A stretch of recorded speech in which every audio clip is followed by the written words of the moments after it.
আসসালামু আলাইকুম। জেরিন কুকিং হাউজে স্বাগতম। আমি আজকে রান্না করব প্রেসার কুকারে গরুর মাংস। তো আমি রান্নার জন্য নিয়েছি ১ কেজি গরুর মাংস। মাংসটা আমি আগে থেকেই ধুয়ে রেখেছি। এবার দিয়ে দিলাম পেঁয়াজ কুচি।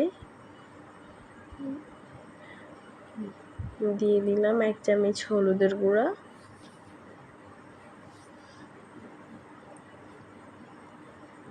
১ চামচ সজের গুঁড়া। ২ চামচ মরিচের গুঁড়া। তো ঝালটা আপনাদের পছন্দ মতোই দিবেন।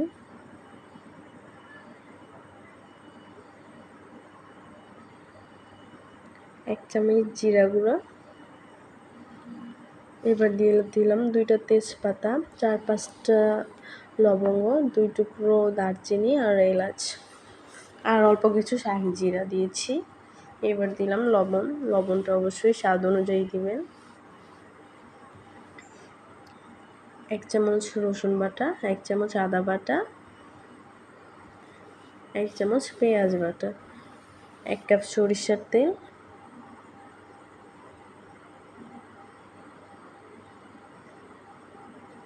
আর দিলাম অল্প কিছু পেঁয়াজ বেরেস্তা। এবার মাংসটি খুব ভালোভাবে আমি হাতে মাখিয়ে নিয়েছি। এবার চুলায় দিয়ে দিয়েছি। তো কিছুক্ষণ জাল করে দিয়ে দিলাম আমি অল্প কিছু আলু।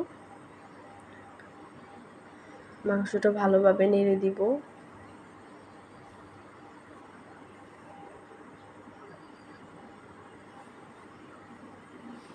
এবার দিয়ে দিব আমি গরম পানি। গরুর মাংসতে সবসময় গরম পানি দেওয়ার চেষ্টা করবেন। এই তো ফিরে আসলাম কিছুক্ষণ পর।